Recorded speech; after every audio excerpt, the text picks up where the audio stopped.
கப்பல் கடலில் போய்கிட்டு இருக்கு. புயல், சூறாவளி, அலையெல்லாம் பெருசாக ரொம்ப உயரமாக உண்டாகுது. கடுமையான காற்றிலேயும் வேகமான அலைகள்லேயும் சிக்கி அந்த கப்பல் தடுமாறுது. திசை மாறி போச்சு. எந்த பக்கம் போயிட்டு இருக்கிறோம்னே தெரியல. அந்த கப்பலை செலுத்திக்கிட்டு இருந்த மாலுமி ரொம்ப சாமர்த்தியமாக செயல்பட்டார்.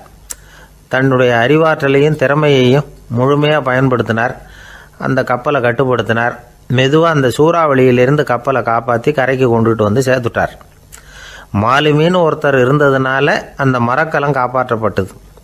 மாலுமின்னு ஒருத்தர் இல்லைன்னு வச்சுக்கோங்க, அந்த கப்பலோட கதி என்னவாயிருக்கும் யோசிச்சு பாருங்க. ஒரு கோபக்காரனுடைய நிலைமையும் அப்படித்தானா. கோபக்காரன்கிறவன் ஒரு மாலுமி இல்லாத மரக்கலம் அப்படிங்கிறார் நபிகள் நாயகம். கொந்தளிக்கிற கடலில் கொடுமையான அலைகளின் உச்சியில் அல்லல் படுகிற மரக்கலத்தை விட மோசமானது கோபக்காரனின் நிலைமை அப்படிங்கிறது அவருடைய கருத்து. அது மாதிரி இதுன்னு சொல்லலை, அதை விட மோசம் இது அப்படிங்கிறார். ஏன் தெரியுமா? ஒரு கப்பல் கடலில் தடுமாறினா அதை சரிப்படுத்த மாலுமி இருக்கிறார். அவர் தன்னுடைய சாமர்த்தியத்தினால் அதை கட்டுப்படுத்தி சரியான வழிக்கு கொண்டுட்டு வந்துடுவார். ஆனால் கோபக்காரனுடைய நிலைமை அப்படி இல்லை அப்படிங்கிறார் நபிகள் நாயகம். மனித மனம் ஒரு மரக்கலம், அறிவு அதில் இருக்கிற மாலுமி. மாலுமி மரக்கலத்தை செலுத்துகிறான், அவனுக்கு கட்டுப்பட்டு அது ஓடுது. ஆனால் கோபக்காரனுங்கிற மனுஷங்கிட்ட அறிவுங்கிற மாலுமி சரியாக வேலை செய்ய மாட்டான். ஏன்னா கோபம் அந்த மாலுமியின் கண்களை அவிச்சிரும், காதுகளை கேட்காம பண்ணிவிடும். கண்ணையும் காதையும் மூடிவிட்டு கப்பலை ஓட்டுனா எப்படி ஓட்டுறது? அதனால் கோபக்காரன் மாலுமி இல்லாத மரக்கலம். இடி மின்னலில் மாட்டிக்கிட்டு கஷ்டப்படுற கப்பல் மாதிரி கஷ்டப்படுறான். பெரியவங்கள்லாம் என்ன சொல்கிறாங்க? உனக்கு கெடுதல் பண்ணவனுக்கும் நீ நன்மையை செய், எவருடைய விருப்பு வெறுப்பையும் பொருட்படுத்தாதே. பரம எதிரிக்கும் நீ நன்மை செய்ய ஆரம்பித்தா உன்னுடைய தூய நிலையை பார்த்துட்டு அவனும் உனக்கு நெருக்கமான நண்பனாக ஆயிடுவான். இதுதான் பெரியவங்க நமக்கு சொல்லியிருக்கிறது. புனித குரான் சொல்கிறது என்ன? தீமையை நன்மையை கொண்டே நீர் தடுத்து கொள்ளும் அப்படின்னு சொல்லப்பட்டிருக்கு. அதில் இன்னா செய்தாரை ஒருத்தல் அவர் நாண நன்னயம் செய்து விடல் அப்படிங்கிறார் திருவள்ளுவர். செல்வந்தர் ஒருத்தர்கிட்ட ஒரு சிறுவன் ஆடு மேய்ச்சிக்கிட்டு இருந்தானா.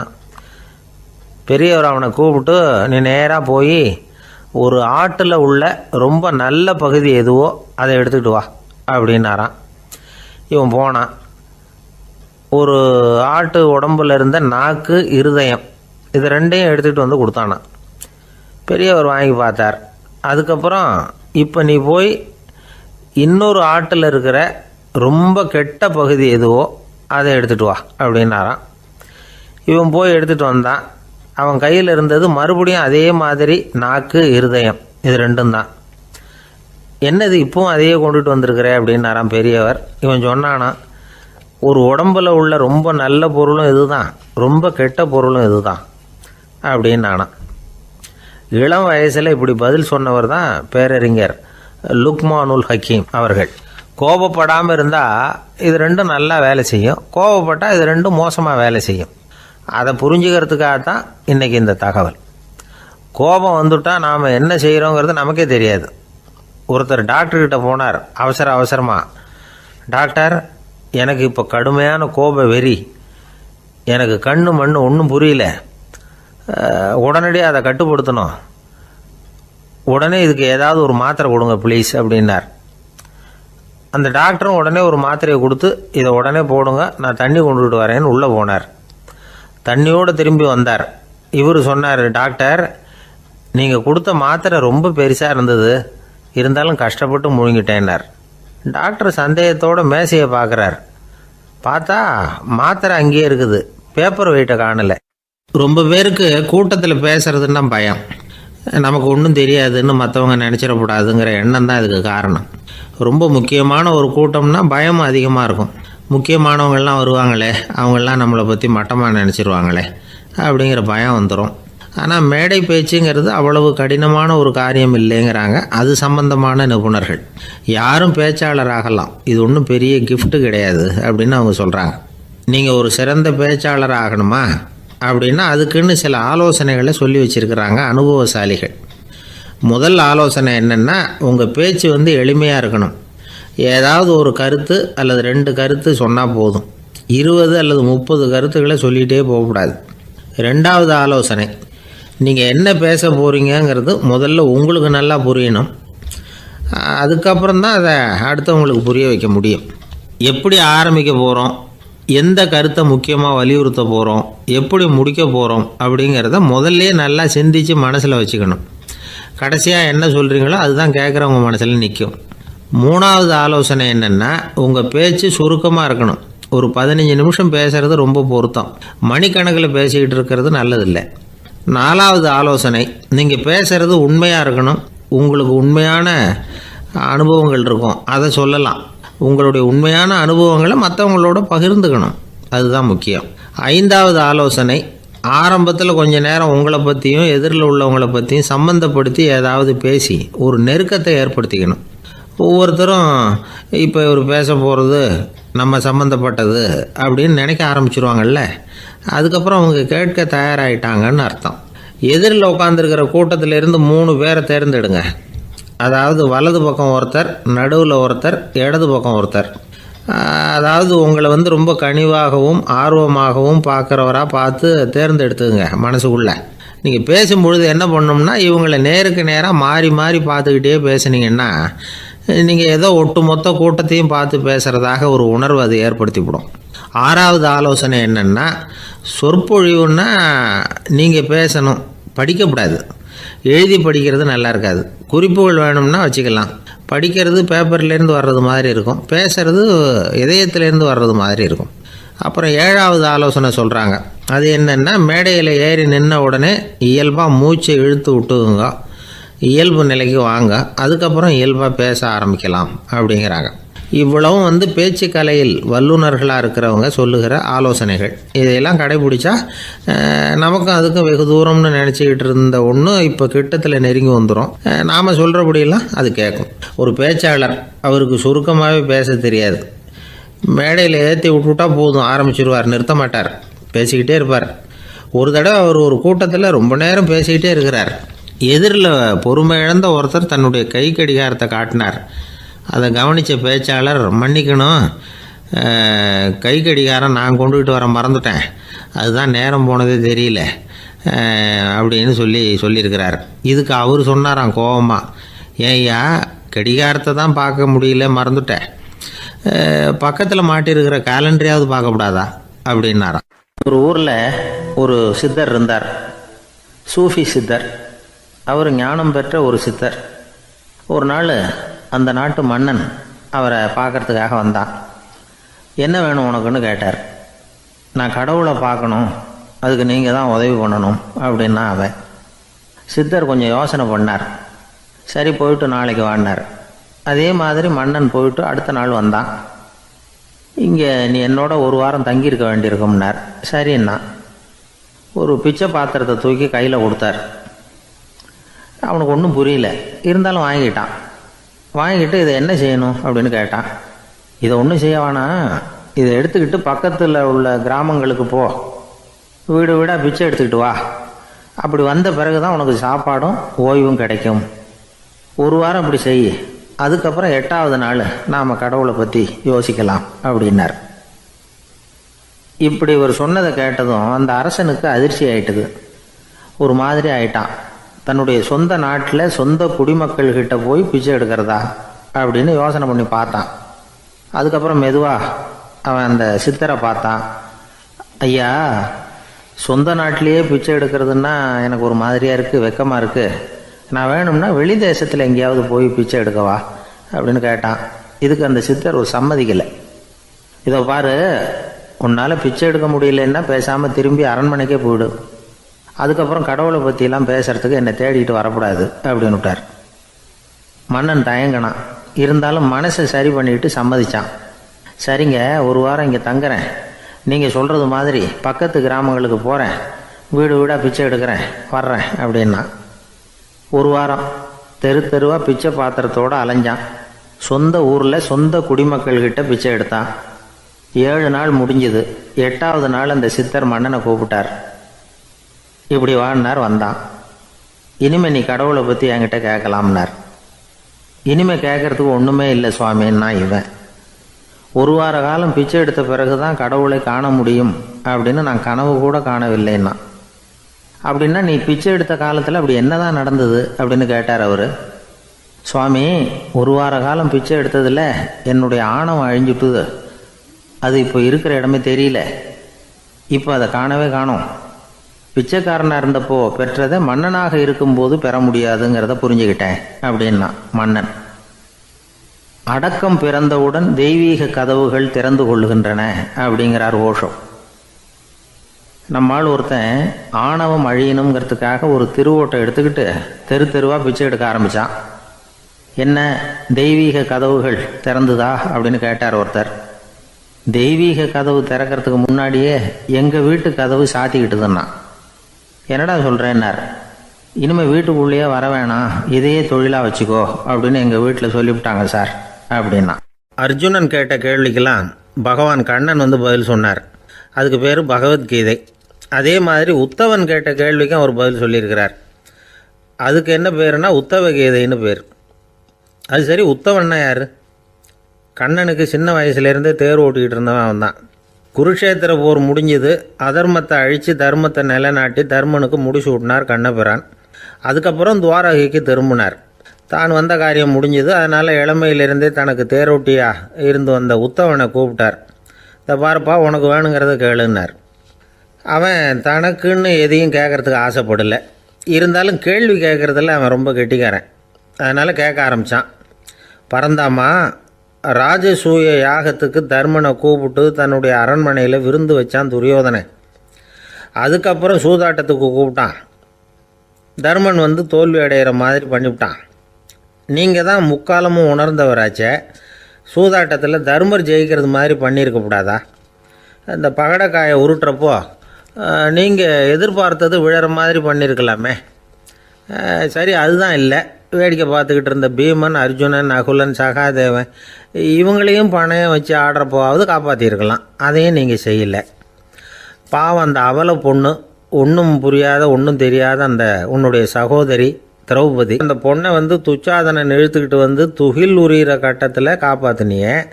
இது நியாயமா, முறையா, அறமா? இதுதான் உத்தவன் கேட்ட கேள்வி. இதுக்கு பரந்தாமன் பதில் சொல்கிறார். அப்படி கேள் உத்தவா, தருமனை வந்து துரியோதனன் வந்து சூதாட அழைக்கும் பொழுது என்ன சொன்னான் தெரியுமா? நான் பணையம் வைக்கிறேன், எனக்கு பதிலாக என்னுடைய மாமன் சகுனி பகடைக்காய்களை உருட்டுவான்னு சொன்னான். உடனே தருமன், எனக்கு பதிலாக என்னுடைய மைத்துனன் கண்ணன் வந்து பகடைக்காய்களை உருட்டுவான்னு சொல்லியிருக்கலாமே. அப்படி சொல்லலை. என்ன செஞ்சான் தெரியுமா? துரியோதனன் கூட சூதாட்டத்துக்கு சம்மதிச்சிட்டோம், கடவுளே இது என்னுடைய மைத்துனன் கண்ணபிரானுக்கு தெரியக்கூடாது அப்படின்னு வேண்டிக்கிட்டான். இதனால் தருமன் வந்து எனக்கு வந்து மனசால் தடை போட்டுட்டான். அதனால் அரண்மனைக்கு வெளியிலேயே என்னை கூப்பிடுவாங்கன்னு நான் காத்துக்கிட்டு இருந்தேன். பீமன், அர்ஜுனன், நகுலன், சகாதேவன், திரௌபதி இவங்களை பணையம் வச்சு ஆடுறப்போவாவது கூப்பிடுவாங்கன்னு பார்த்தேன். அப்பவும் அவங்க என்னை கூப்பிடல, நினைக்கல. திரௌபதியை வந்து துச்சாதனன் கூந்தலை பிடிச்சி இழுக்கிறான். அப்போ கூட அவள் தன்னுடைய உடல் பலத்தால் தடுக்கிறதுக்கு முயற்சி பண்ணாலே தவிர என்ன நினைக்கல. துரியோதனன் சபைக்கு இழுத்து செல்லப்பட்ட திரௌபதி அறநூல்களையும் அரச நீதிகளையும் சொல்லிக்கிட்டு இருந்தாலே தவிர என்ன நினச்சே பார்க்கல. துகில் உரிகிற கட்டத்தில் தான் ஹரி ஹரி கண்ணா பரந்தாமன்னு கூப்பிட்டா. அதனால தான் அப்போ போய் நான் காப்பாற்றினேன் அப்படின்னா பரந்தாமன். அப்படின்னா நீ அழைச்சாதான் போவியா, நீயா போக மாட்டியா அப்படின்னு கேட்குறான் உத்தவன். ஆமாம், நான் கூப்பிட்டா தான் போவேன். மனிதர்கள் செய்யக்கூடிய செயல்களையெல்லாம் அவங்கவுங்க போக்கிலேயே விட்டுட்டு வேடிக்கை பார்த்துக்கிட்டு இருப்பேன். நான் குறுக்கிட்டு வந்து ஒன்றுமே செய்ய மாட்டேன் அப்படின்னா பரந்தாமன். மனுஷன் தவறு பண்ணுனா திருத்த மாட்டியா, சும்மா பார்த்துக்கிட்டு தான் உட்காந்துருப்பியா அப்படின்னு கேட்குறான் உத்தவன். நான் மனுஷனுடைய உள்ளத்தில் இருக்கிறப்போ என் எதிரில் மனுஷன் தவறு பண்ண மாட்டான் அப்படின்னு ஆனால் கண்ணன். அதாவது யார் நினைக்கிறாங்களோ அவங்க உள்ளத்துலலாம் அவன் இருக்கிறான். அப்படி இருக்கிறப்போ தவறு செய்ய மனுஷன் அஞ்சுவான். இதுதான் உத்தவ கீதைங்கிறது. இந்த காலத்துலேயும் சில பேர் பகவான் மாதிரி அடுத்தவங்க கஷ்டப்படுறத வேடிக்கை பார்த்துக்கிட்டு இருக்கிறது உண்டு. அன்றைக்கி அப்படித்தான் நடுத்தெருவில் ஒரு திருடனை பிடிச்சி எல்லாரும் சேர்ந்து அடிச்சுக்கிட்டு இருக்கிறாங்க. ஒரு ஆள் மட்டும் தள்ளி நின்று அதை வேடிக்கை பார்த்துக்கிட்டு இருக்கான். பார்த்துக்கிட்டு சிரிச்சுக்கிட்டு இருக்கிறான். என்ன சார் இது, பாவம் அந்த ஆளை போட்டு அப்படி அடிக்கிறாங்களே அப்படின்னும். அடிக்கட்டும் சார், அவன் அடி வாங்க வேண்டிய ஆள் தான் அப்படின்னா அவன். ஏன் சார் அப்படி சொல்கிறீங்க அப்படின்னு கேட்டோம். பின்ன என்ன சார், நான் ஒருத்தர் பையில் இருந்த பர்ஸை எடுக்கிறதுக்கு முயற்சி பண்ணிக்கிட்டு இருந்தேன். அதுக்குள்ளே அவன் முந்திக்கிட்டு அபேஸ் பண்ணிவிட்டான். பர்ஸை அவன் எடுத்துட்டான். பார்க்கறதுன்னா எடுக்கிறது அவனா? என்ன சார் நியாயம் இது? நல்லா வாங்கட்டும் அப்படிங்கிறான். ஜெருசலேம் அங்கே உள்ள ஒரு தேவாலயம். அதில் உள்ள பலிபீடத்தின் முன்னாடி ஒரு பெட்டி உண்டு. அது காணிக்கை பெட்டி. ஆலயத்துக்கு வர்றவங்க பிரார்த்தனை பண்ணிவிட்டு திரும்பி போகிற சமயத்தில் அந்த பெட்டியில் காணிக்கை போடுவாங்க. அவங்களால எவ்வளவு முடியுமோ அவ்வளவு போடுறது வழக்கம். அவங்கவுங்க வசதிக்கு தகுந்த மாதிரி போடுவாங்க. வசதி உள்ளவங்களாக இருந்தாலும் சரி, வசதியே இல்லாத வறியவர்களாக இருந்தாலும் சரி, ஆலய காணிக்கை பெட்டியில் காசு போடுறது அவங்களுக்கு ரொம்ப பெருமையான ஒரு செயல். ஒரு சமயம் இயேசு தம்முடைய சீடர்களோடு அந்த ஆலயத்துக்கு வரார். அங்கே உட்காந்து ரொம்ப நேரம் வழிபாடு பண்ணிகிட்டு இருக்கிறார். சீடர்களும் அந்த ஜபத்தில் கலந்துக்கிட்டாங்க. வழிபாடு முடிஞ்சுது. இயேசு உட்காந்துருக்கிறார். காணிக்கை பெட்டியில் காசு போடுறவங்கள கவனிக்கிறார். சீடர்களும் அதையே கவனிச்சுக்கிட்டு இருக்கிறாங்க. ரொம்ப பேர் வரிசையாக வந்தாங்க. அவங்களால முடிஞ்ச அளவுக்கு காசு போட்டுட்டு அவங்க பாட்டுக்கு போய்கிட்டு இருக்கிறாங்க. வசதியானவங்க நிறைய பேர் வந்தாங்க. அதுக்கு மத்தியில் வயசான ஒரு அம்மா, அவங்களும் வந்து காசு போட்டுட்டு போகிறாங்க. இப்போ இயேசு தன்னுடைய சீடர்கள் பக்கம் திரும்பினார். ஒரு கேள்வி கேட்டார். இப்போ இந்த காணிக்கை பெட்டியில் நிறைய பேர் வந்து காசு போட்டுட்டு போகிறத நீங்கள் கவனிச்சிங்க. இன்றைக்கி இந்த காணிக்கை பெட்டியில் ரொம்பவும் அதிகமாக காசு போட்டது யார் அப்படின்னு கேட்டார். முதல்ல வந்தார் ஒரு பெரிய மனுஷன், அவர் தான் அதிகமாக போட்டார் அப்படின்னார் ஒருத்தர். மூணாவதாக வந்தவர் தான் அதிகமாக போட்டார், நான் கவனித்தேன் அப்படின்னாரு இன்னொருத்தர். இப்படி ஆளுக்கு ஒரு விதமாக சொல்கிறாங்க. கடைசியாக இயேசு சொன்னாராம், இன்றைக்கு அந்த பெட்டியில் அதிகமாக காசு போட்டவங்க அந்த வயசான அம்மா தான் அப்படின்னாராம். சீடர்களுக்கு ஒன்றும் புரியல. அந்த அம்மா ரொம்பவும் ஏழையாச்சே, அவங்க எப்படி அதிகமாக காணிக்கை செலுத்த முடியும் அப்படிங்கிறது அவங்க சந்தேகம். இயேசு விளக்குனார். நிறைய பேர் வந்தாங்க, நிறையவே காசுகள் போட்டாங்க, அது உண்மைதான். ஆனால் அந்த அம்மா என்ன பண்ணாங்க கவனிச்சிங்களா? வந்தாங்க, தன்னுடைய காசு பையை திறந்தாங்க, அப்படியே கொட்டுனாங்க. அதில் இருந்தது ரெண்டு காசுகள் தான். அந்த 2 காசும் காணிக்கை பெட்டியில் விழுந்துட்டுது. மற்றவங்கள்லாம் தங்கள்கிட்ட இருந்த செல்வத்தின் ஒரு சிறு பகுதியை எடுத்து பெட்டியில் போட்டாங்க. ஆனால் இந்த அம்மா தன்கிட்ட என்ன இருந்ததோ அதை அப்படியே போட்டுட்டாங்க. தன்னுடைய பிழைப்புக்காக வச்சுருந்த அவ்வளவையும் இழக்கிறதுக்கு தயாராகிட்டாங்க. அவ்வளவு தாராள மனசு அவங்களுக்கு. அதனால் அவங்க செலுத்தின காணிக்கை தான் அளவில் அதிகம் அப்படின்னார். விலை மதிப்பில்லாத முத்து புதையல் ஒருத்தனுக்கு கிடைக்க போகுதுன்னு வச்சுக்கோங்க. அதன் மதிப்பை உணர்ந்தவன் என்ன பண்ணுவான்? அதை அடையிறதுக்காக தன்கிட்ட இருக்கிற எதையும் கொடுக்கறதுக்கு தயாராக இருப்பான் இல்லையா? அது மாதிரி தான் இதுவும் அப்படின்னார். உலக மதிப்பீடுகளை துரும்பா தூசியாக மதித்து அதையெல்லாம் உதறி விடுகிறவன் இறையருள் அப்படிங்கிற இணையில்லாத செல்வத்தை பெறுகிறான் அப்படிங்கிறது இதில் உள்ள கருத்து. இறைவனுக்காக இழப்பதுன்னா துன்பப்படுகிறவர்களுக்காக, ஏழைகளுக்காக, ஏதுமற்றவர்களுக்காக இழப்பது அப்படின்னு அர்த்தம். உங்கள் அயலானுக்கு நீங்கள் என்ன உதவி செய்தாலும் அதை எனக்கே செய்கிறீர்கள் அப்படின்னு இயேசு சொல்லியிருக்கிறார். அடுத்தவங்களுக்கு உதவணுங்கிற குணம் இன்றைக்கி ரொம்ப குறைஞ்சி போச்சு. ஒருத்தன் வாழைப்பழத்தோல் வழுக்கி கீழே விழுந்துட்டான். பக்கத்தில் இருந்த நண்பன் உடனே இவனை தூக்கிக்கிட்டு போய் ஆஸ்பத்திரியில் சேர்த்துட்டான். அதுக்கப்புறம் சொன்னான், நீ அந்த வாழைப்பழத்தோலில் காலை வைக்க போகிறத முன்னாடியே நான் கவனிச்சுட்டேன் அப்படின்னு நானா. அப்படின்னா அப்போவே நீ எனக்கு உதவி செஞ்சுருக்கலாமே அப்படின்னு நானா அவன். நான் டாக்டருக்கு உதவலாம்னு நினச்சிட்டேன் அப்படின்னா இவன். ஒரு வயசான அம்மா ஒரு நாள் ஃபோன் பண்ணாங்க. ஐயா, நான் இந்த தகவல் நிகழ்ச்சியை தினமும் கேட்குறேன், உங்ககிட்ட ஒரு கேள்வி கேட்கணும் அப்படின்னாங்க. என்னங்க அப்படின்னோம். எனக்கு சொந்தமாக ஒரு நல்ல வீடு இருக்குது, வேணுங்கிற அளவுக்கு பணமும் இருக்குது, கணவரும் ரொம்ப நல்லவர், ரிட்டையர் ஆகி வீட்டில் தான் இருக்கிறார், பிள்ளைங்கள்லாம் பெரிய பெரிய உத்தியோகத்தில் இருக்கிறாங்க, அதில் ஒருத்தன் ஐஏஎஸ்ஸு, பணம்லாம் கூட நிறைய கொண்டாந்து கொடுக்குறாங்க. அப்படி இருந்தும் என் மனசில் நிம்மதி இல்லை, வாழ்க்கையில் ஒரு நிறைவு இல்லை அப்படின்னாங்க. ஏன்னு கேட்டோம். அதைத்தான் நான் உங்களை கேட்குறேன், ஏன் அப்படி அப்படின்னு திருப்பி கேட்குறாங்க. எங்களுக்கு ஒன்றும் புரியல. கொஞ்சம் நேரம் குழம்பி போயிட்டோம். இருந்தாலும் அதை அவங்கக்கிட்ட காட்டிக்காமல் கொஞ்சம் சாமர்த்தியமாக, ஏம்மா உங்கள் மனசில் நீங்கள் ஏதோ ஒன்று எதிர்பார்க்குறீங்க, அது நிறைவேறலை அப்படி தானே அப்படின்னு கேட்டோம். ஆமாம் அப்படின்னாங்க. அதுக்கப்புறம் அவங்கக்கிட்ட கொஞ்சம் மனம் விட்டு பேசுகிறப்போ தானாக விஷயம் வெளியில் வந்தது. அதாவது அவங்க பிள்ளைங்க பெரிய பெரிய உத்தியோகத்தில் இருக்கிறதுனால அவசரமாக வந்து பார்த்துட்டு ஓடுறாங்களாம். ஆசையாக அம்மான்னு கூப்பிட்டுக்கிட்டு கிட்ட உட்காந்து கொஞ்ச நேரமாவது என்கிட்ட பேசினா தானே என் மனசு கொஞ்சம் நிம்மதியாக இருக்கும். அது அவங்களுக்கு தெரிய மாட்டேங்குதே அப்படிங்கிறாங்க. இதுதான் அவங்களுடைய ஏக்கம். இந்த ஏக்கம் அந்த தாயின் மனசில் இருந்துக்கிட்டு இருக்குது. இப்படி மகனுடைய அன்புக்காக மட்டுமே ஏங்குற தாய்மார்கள் பல பேர் இருக்கிறாங்க இந்த உலகத்தில். இதை நினைக்கிறப்போ ஒரு வெளிநாட்டு நாடோடி கதை ஞாபகத்தில் வருது. அதாவது கடவுள் படைப்பு தொழிலில் ரொம்ப மும்முரமாக ஈடுபட்டுக்கிட்டு இருந்தாராம். மீன்களை படைச்சாராம், பறவைகளை படைச்சாராம், விலங்குகளை படைச்சாராம். அவருக்கு திருப்தி ஏற்படலை. அதுக்கப்புறம் மனிதர்களை படைச்சிருக்கிறார். அப்போவும் அவருக்கு மன நிறைவு ஏற்படலையா.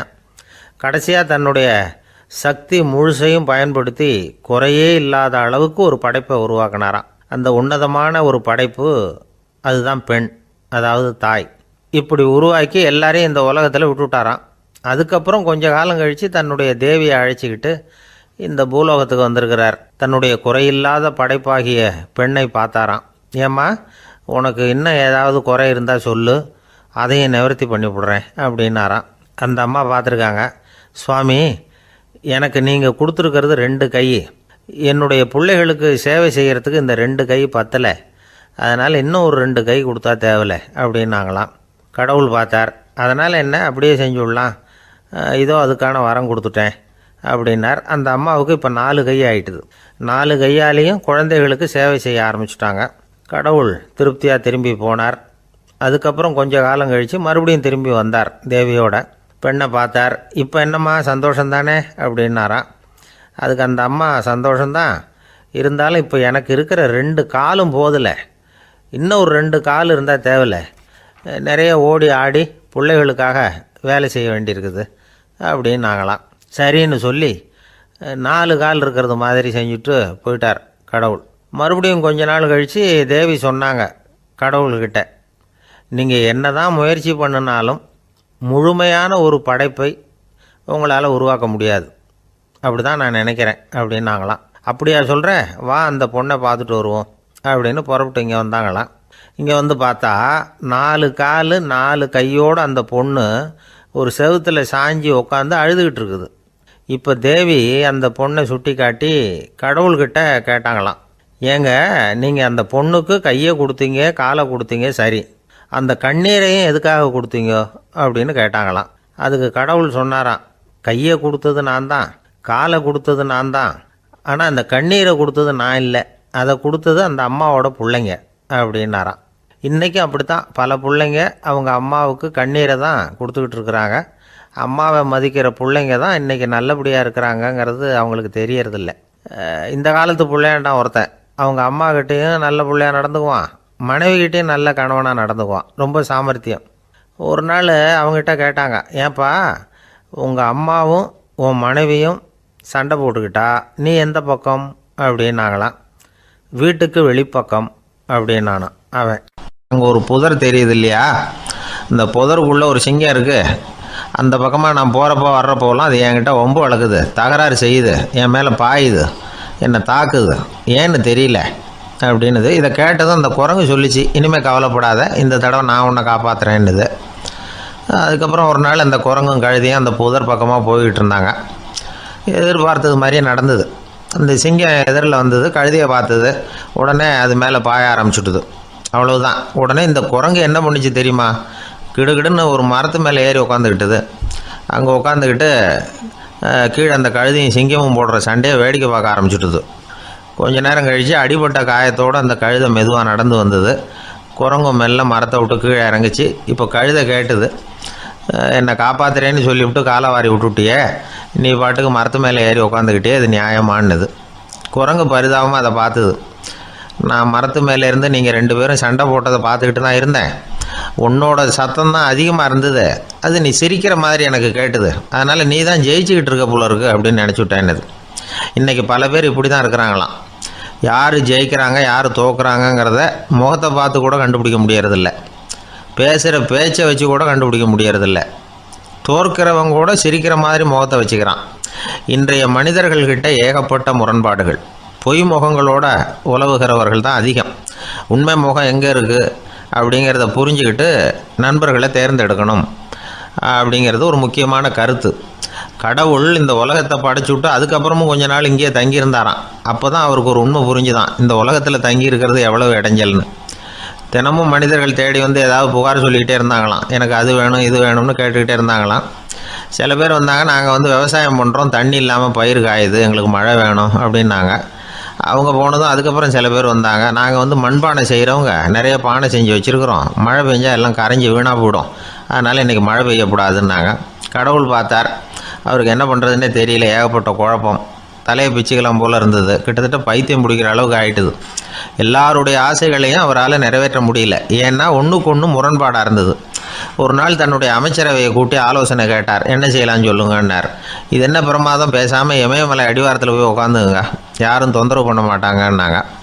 அங்கேயும் மனிதர்கள் வர ஆரம்பிச்சுருவாங்களேன்னார் கடவுள். சரி அப்படின்னா சந்திரனில் போயிருந்துக்கலாமேன்னாங்க. அங்கேயும் மனுஷன் குடி வர போகிறான் அப்படின்னார் கடவுள். வெகு தூரத்துக்கு அப்பால் உள்ள நட்சத்திர மண்டலத்துக்கு போயிடலான்னாங்க.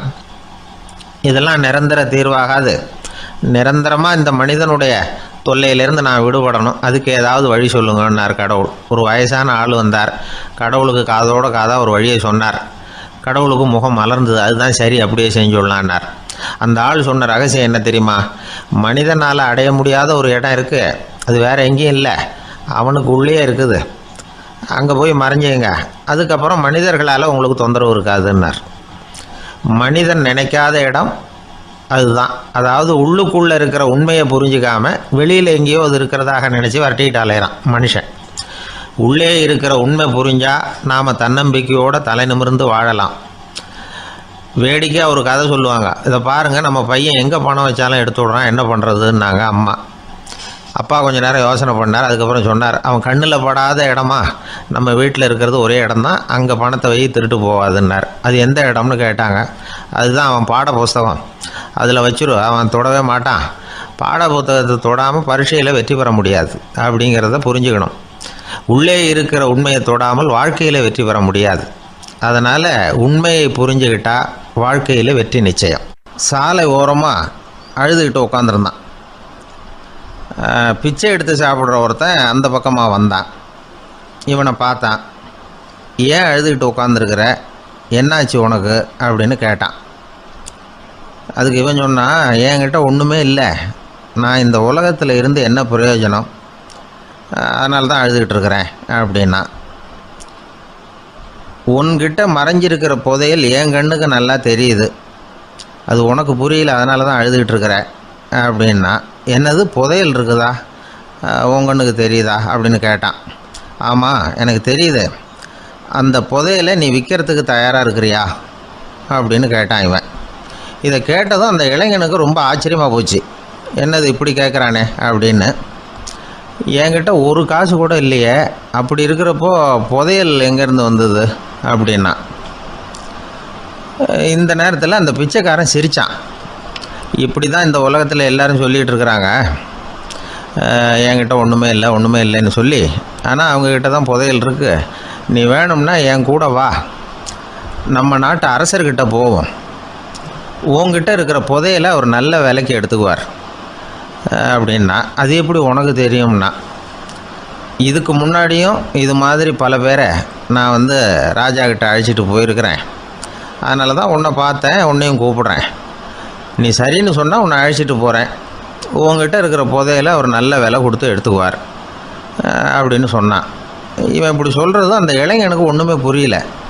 இது என்னது, இந்த ஆள் இப்படி சொல்லிக்கிட்டு இருக்கிறான், நம்மக்கிட்ட என்ன இருக்குது, அதுவும் இல்லாமல் இவனே பிச்சை எடுத்து சாப்பிட்டுக்கிட்டு இருக்கிறான், இவன் போய் நம்மளை ராஜா கிட்ட அழைச்சிட்டு போகிறதா போகிறேங்கிறானே என்ன அப்படின்னு சொல்லி அவன் யோசனை பண்ணான். என்ன யோசிக்கிற, உனக்கு பணம் வேணும்னா என்னோட வா அப்படின்னா. இளைஞன் ஒரு முடிவுக்கு வந்தான். சரி, இங்கேயே உட்காந்துக்கிட்டு இருக்கிறத விட அங்கேயாவது போய் பார்ப்போமே, இங்கே அழுதுட்டு உட்காந்துருக்கிறதுல என்ன பிரயோஜனம், ஏதோ கூப்பிட்றான், போய் பார்த்துட்டு வருவோமே அப்படின்னு சொல்லி அவன் கூட புறப்பட்டான். பிச்சைக்காரன் முன்னாடி போயிட்டே இருக்கிறான், இந்த இளைஞன் பின்னாடி நடந்து போயிட்டுருக்கான். ரெண்டு பேரும் அரண்மனையை நோக்கி போகிறாங்க. பாதி வழி போயிருப்பாங்க. வழியில் அந்த பிச்சைக்காரன் சொன்னான், இதை பாரு, முன்னாடியே சில விஷயங்களை நாம் பேசிக்க வேண்டியிருக்கு, சரியாக தெளிவாக முடிவு எடுத்துக்கிட்டு அதுக்கப்புறம் ராஜாக்கிட்ட போகணும். ஏன்னா அங்கே போய் அது முடியாது இது முடியாதுன்னு நாம் நமக்குள்ளே சண்டை போட்டுக்கிட்டு இருக்க முடியாது. ராஜாவுக்கு விலையை பற்றி கவலையே இல்லை. எவ்வளவு சொன்னாலும் நமக்கு பணம் கிடச்சிரும். ஆனால் அதுக்கப்புறம் நான் இதை விற்கிறதுக்கு தயாராக இல்லைன்னு சொல்லிடக்கூடாது. அதனால் புதையலை விற்கிறதா இல்லையாங்கிறத இங்கேயே தெளிவாக முடிவு செஞ்சுக்கணும். இல்லைன்னா ராஜா கிட்ட போய் அங்கே போய் குழப்பிக்கிட்டு இருக்க முடியாது அப்படின்னு சொன்னான். இளைஞனுக்கு ஒன்றுமே புரியல. என்ன சொல்கிற நீ, என்கிட்டயா புதையலா எங்கே இருக்குது அப்படின்னு சொல்லி குழம்பி போனான். இப்போ அந்த பிச்சைக்காரன் சொன்னான், இதை பாரு, இப்போ உதாரணத்துக்கு உன்னுடைய கண்களை எடுத்துக்கோ. அதுக்கு நீ என்ன விலை கேட்டுற போகிற? நான் அதுக்கு ராஜா கிட்டே இருந்து ஒரு 50,000 ரூபா வாங்கி தர முடியும். உன்னுடைய இருதயத்தை கொடுக்குறியா? 20 லட்சம் ரூபா வாங்கி தரேன். மூளையை கொடுக்குறியா? 30 லட்சம் வாங்கி தரேன். என்ன சொல்கிற அப்படின்னு சொல்லி இந்த பிச்சைக்காரன் பேசிக்கிட்டே போகிறான். இளைஞனுக்கு கோபம் வந்துட்டுது. என்ன உளர்ற? உனக்கு என்ன பைத்தியமா? கண்ணையும் மூளையையும் இருதயத்தையுமா விற்பாங்க? என்ன வேலை கொடுத்தாலும் அதையெல்லாம் நான் விற்கிறதுக்கு தயாராக இல்லை, நான் விற்க மாட்டேன். அதை கொடுத்துட்டு நான் என்ன பண்ணுறது?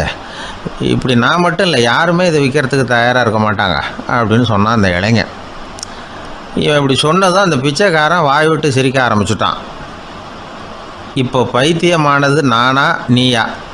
லட்சக்கணக்கான கோடிக்கணக்கான ரூபாய் பொறுமானம் உள்ள பொருள்களை உங்ககிட்டயே வச்சுக்கிட்டு விற்க முடியாதுன்னு சொல்கிற நீ தான் ஏழை. என்கிட்ட ஒன்றுமே இல்லைன்னு மரத்தடியில் உட்காந்து அழுதுகிட்டு இருக்கிறியே அப்படின்னு சொன்னான். இன்றைக்கி பார்த்திங்கன்னா பல பேர் தன்கிட்ட புதைஞ்சிருக்கிற ஆற்றலை புரிஞ்சிக்க முடியாமல் அவதிப்பட்டுக்கிட்டு இருக்கிறாங்க. நம்மக்கிட்ட என்ன இருக்குங்கிறது அவங்களுக்கு தெரியறதில்ல. அதனால தான் என்கிட்ட ஒன்றுமே இல்லைன்னு சொல்லி அழுதுகிட்டு இருக்கிறாங்க. இதை விளங்க வைக்கிறதுக்கு பெரியவங்க சொல்கிற கதை இது. நம்மக்கிட்ட இருக்கிற புதையலை நாம் தான் தோண்டி எடுக்கணும். உண்மையான புதையலுங்கிறது உள்ளே இருக்குது. ஆனால் அதை வெளியில் தேடுற ஆசாமிகள் தான் அதிகம். சராசரி மனித இயல்பு அப்படி. நம்மக்கிட்ட விலை மதிக்க முடியாத பகுத்தறிவு இருக்குது. அதை வச்சுக்கிட்டு வாழ்க்கையில் முன்னேறத்துக்கு முயற்சி பண்ணணும். என்கிட்ட ஒன்றுமே இல்லைன்னு நினச்சி ஓரமாக உட்காந்துடக்கூடாது. முயற்சி செஞ்சால் முடியாத காரியம் எதுவுமே இல்லை. ஒரு ரயில்வே ஸ்டேஷன் பக்கம் வெளியில் ஒரு டாக்ஸி நின்றுக்கிட்டு இருந்தது. அந்த பக்கமாக வந்த ஒருத்தர் டாக்ஸி டிரைவரை பார்த்து சொன்னார், ஐயா, உங்கள் வண்டியில் பின் சீட்டில் ஒரு மணி பர்ஸு கிடக்கு, யாரோ மறந்து விட்டுட்டு போயிருக்கிறாங்க அப்படின்னார். இல்லை அது காலி பர்ஸு தான், நான் தான் அதை அங்கே போட்டு வச்சுருக்கிறேன்னார் டிரைவர். ஏன்னு கேட்டார் அவர். இதுக்கு டிரைவர் சொன்னார், அதை பார்க்குற யாராவது அதை எடுத்துக்கலாம்ங்கிற ஆசையிலையாவது சவாரிக்கு வருவாங்க, அதுக்காக தான் போட்டு வச்சுருக்கிறேன் அப்படின்னார். ஒரு ராஜா ஊரெல்லாம் சுற்றி பார்த்துட்டு வரலாம்னு ஒரு நாள் புறப்பட்டு போனார். ஒரு இடத்துல தறி நெசவு வேலை ரொம்ப மும்முரமாக நடந்துக்கிட்டு இருந்தது. ஒரு பெரியவர் தறியால் நெசவு வேலை செஞ்சுக்கிட்டு இருந்தார். பக்கத்தில் ஒரு அழகான பொண்ணு உட்காந்து நூலை சுற்றிக்கிட்டு இருக்குது. ராஜா அந்த பெரியவரை பார்த்து யார் இந்த பொண்ணுன்னு விசாரித்தார். ராஜா அப்படி கேட்டதும் அவருக்கு ரொம்ப பெருமையாக போயிட்டுது. ஏன்னா உட்காந்துருந்தது அவரோட மகள். அரசே, இது என்னுடைய மகள். இவ வேகமாக நூல் திரிக்கக்கூடியவள். வைக்கோலை எடுத்து இவ திரிச்சா கூட அது எல்லாம் பவுனிழையாக வெளியில் வரும் அப்படின்னு ஒரு ராசி இவளுக்கு அப்படின்னு ரொம்ப பெருமையாக ராஜா கிட்ட சொன்னார். ராஜா இதை கேட்டதும் அசந்துட்டார். அப்படியா, இவ்வளவு அழகும் சாமர்த்தியமும் உள்ள இந்த பொண்ணு என்னோட வரட்டுமே, இவளை என் மருமகளை ஆக்கிக்கிறேன் அப்படின்னார் ராஜா. அந்த பெரியவருக்கு ஒன்றும் புரியல. ஏதோ கொஞ்சம் பெருமையாக சொல்ல போக அது இப்படி ஆயிட்டுதே அப்படின்னு கவலைப்பட்டார். இருந்தாலும் ராஜா பேச்ச தட்ட முடியுமா? மகளை அனுப்பி வச்சுட்டார். ராஜா அந்த பொண்ணை அரண்மனைக்கு அழைச்சிட்டு வந்தார். அங்கே ஒரு அறையில் வச்சு பூட்டி விட்டார். அந்த ரூமு நிறைய வைக்கோலை கொண்டாந்து போட்டு அடைச்சாங்க. 3 ராட்டைகள் வேற வச்சுருந்தாங்க. நாளைக்கு பொழுது விடியறதுக்குள்ளே நீ இந்த வைக்கோலையெல்லாம் தங்க இழைகளாக மாற்றி காட்டணும். நாளைக்கு காலம்பரம் நான் இந்த அறை கதவை திறப்பேன். உன் தகப்பன் சொன்னது மாதிரி எல்லாம் தங்கமாக மாறி இருக்கணும், இல்லைன்னா நீ உயிர் தப்ப முடியாது அப்படின்னு உத்தரவு போட்டார். பாவம் அந்த பொண்ணு என்ன பண்ணும், பகல் பூரா அழுதுகிட்டே உட்காந்துருக்குது. ராத்திரி பூராவும் தூக்கம் வரல. மறுநாள் அதிகாலை நேரத்தில் யாரோ கதவை தட்டுற சத்தம் கேட்டுது. பயந்துக்கிட்டே கதவை திறக்கிறா. திறந்து பார்த்தா வெளியில் 3 அவலட்சணமான பெண்கள். ஒருத்திக்கு கால் அகலமாக முறை மாதிரி இருக்குது, இன்னொருத்திக்கு கட்டை விரல் கரண்டி மாதிரி பெருசாக இருக்குது, 3ஆவது பொண்ணுக்கு உதடு தடித்து ரப்பர் மாதிரி தொங்கிக்கிட்டு இருக்கு. யார் நீங்கள், உங்களுக்கு என்ன வேணும் அப்படின்னு கேட்குது இந்த பொண்ணு. நாங்கள் உங்களுக்கு உதவி செய்கிறதுக்கு தான் வந்திருக்கிறோம் அப்படின்னு சொல்லி உள்ளே வந்தாங்க. உட்காந்தாங்க. கொஞ்ச நேரத்துக்குள்ளே உள்ளே இருந்த வைக்கோலையெல்லாம் தங்க இழைகளாக மாற்றி கொடுத்துட்டு போயிட்டாங்க. காலையில் ராஜா வந்தார். பார்த்தார். ஆகா பேஷுனார். இன்னும் கொஞ்சம் வைக்கோலை கொண்டாந்து அந்த ரூமில் போட சொன்னார். இந்த வைக்கோலையும் இன்றைக்கி தங்கமாக மாற்றி விடு, நாளைக்கு மறுநாள் உனக்கும் இளவரசனுக்கும் கல்யாணம்னு சொல்லிவிட்டார். இன்றைக்கி ராத்திரி அந்த 3 பொண்ணுங்களும் வந்தாங்க. வைக்கோலை பொண்ணு இழைகளாக மாற்றினாங்க, புறப்பட்டாங்க. இந்த பொண்ணு அவங்க காலில் விழுந்து வணங்கினா, என் உசுரை காப்பாற்றுனீங்க, உங்களுக்கு நான் என்ன கைமாறு செய்ய போகிறேன் அப்படின்னா. பயப்படாத, நீ விரும்பினா எங்களுக்கு ஒரு உதவி செய்யலாம். உன்னுடைய கல்யாணத்துக்கு நாங்கள் 3 பேரும் வரோம். நீ எங்களை வரவேற்று ராஜாக்கிட்டையும் இளவரசர்கிட்டையும் நாங்கள் உன்னோட பெரியப்பா பொண்ணுங்கன்னு சொல்லி அறிமுகப்படுத்தி வை, நாங்கள் விருந்து சாப்பிட்டுட்டு போயிடுறோம் அப்படின்னாங்க. ரொம்பவும் சந்தோஷமாக சரின்னு ஒத்துக்கிட்டா. கல்யாண நாள் வந்தது. கல்யாணம் ரொம்ப கோலாகலமாக நடந்துக்கிட்டு இருக்கு. எல்லா தேசத்து ராஜா ராணிகளும் வந்துக்கிட்டு இருக்கிறாங்க. அந்த 3 அவலட்சணமான பொண்ணுங்களும் சேர்ந்தாங்க. யார் இவங்கன்னு கேட்டார் ராஜா. என் பெரியப்பா பொண்ணுங்க அப்படின்னா அந்த பொண்ணு. காலும் உதடும் கட்டை விரலும் ஏன் இப்படி உங்களுக்கு அவலட்சணம் ஆயிட்டுது அப்படின்னு கேட்டார். அதுக்கு அந்த பொண்ணுங்க பதில் சொன்னாங்க. என்ன செய்யறது, ஓயாமல் வைக்கோலை நூற்று ஒருத்தியோட கட்டை விரல் அப்படி கரண்டி மாதிரி ஆயிட்டுது. நாக்கில் தொட்டு தொட்டு திரிச்சதுனால ஒருத்தியோட உதடு அப்படி ஆயிட்டுது. காலால் கட்டையை அழுத்தி அழுத்தி தறி போட்டதுனால இன்னொருத்தையோட கால் அப்படி ஆயிட்டுது. உங்கள் மருமகளாக வந்திருக்கிற இந்த பொண்ணு அந்த 3ஐயுமே செய்ய தெரிஞ்சவ தான். என்ன ஆக போதும் இன்னும் கொஞ்ச நாளில் அப்படின்னாங்க. அவ்வளவுதான். ராஜா பயந்துட்டார். அம்மா, இன்னையிலேருந்து நீ இளவரசனின் மனைவி. நீ எப்பவும் அழகாக இருக்கணும். அதனால் நீ இனிமேல் வைக்கோலை திரிக்கவே கூடாது அப்படின்னு உத்தரவு போட்டார். அவளை இக்கட்டான சூழ்நிலையிலிருந்து காப்பாற்றின அந்த 3 பொண்ணுங்களும் சந்தோஷமாக திரும்பி போயிட்டாங்களாம். சுவாமி சின்மயானந்தர் இந்த கதையை சொல்லியிருக்கிறார். தன்னலம் மறந்து சுயலாபத்தை தியாகம் செய்கிறது வைக்கோல்ல இருந்து தங்க இழையை நூக்கிறது மாதிரி அப்படிங்கிறார் அவர். அது இருக்கட்டும், இப்போ நம்ம கதைக்கு வருவோம். ஒரு ராஜா தன்னோட மகனுக்கு சுயவரம் நடத்தினார். எல்லா தேசத்திலிருந்தும் ராஜகுமாரர்கள் வந்திருந்தாங்க. ராஜகுமாரியை கல்யாணம் பண்ணிக்கலாம்ங்கிற ஆசையில் சுயம்பர மண்டபத்திலிருந்து எல்லா ராஜகுமாரர்களும் அலறி அடிச்சுக்கிட்டு வெளியில் ஓடி வந்துகிட்டு இருக்கிறாங்களாம். ஏன் இப்படி எல்லாரும் மிரண்டு போய் ஓடி வர்றாங்கன்னு கேட்டார் ஒருத்தர். அதுக்கு இன்னொருத்தர் விவரம் சொன்னார். ராஜகுமாரியை இன்னைக்கு தான் அவங்க நேரில் பார்த்தாங்களாம், அதுதான் அப்படி ஓடி வந்துகிட்டு இருக்கிறாங்க அப்படின்னார். காசி மாநகரத்தை பிரம்மதத்தன் அப்படிங்கிற ராஜா ஆட்சி பண்ணிட்டு வந்தார். அவர் ஒவ்வொரு வருஷமும் ஒரு திருவிழா நடத்துறது வழக்கம். எல்லா தேசத்திலிருந்தும் எல்லா வகையான ஜனங்களும் அதில் கலந்துக்குவாங்க.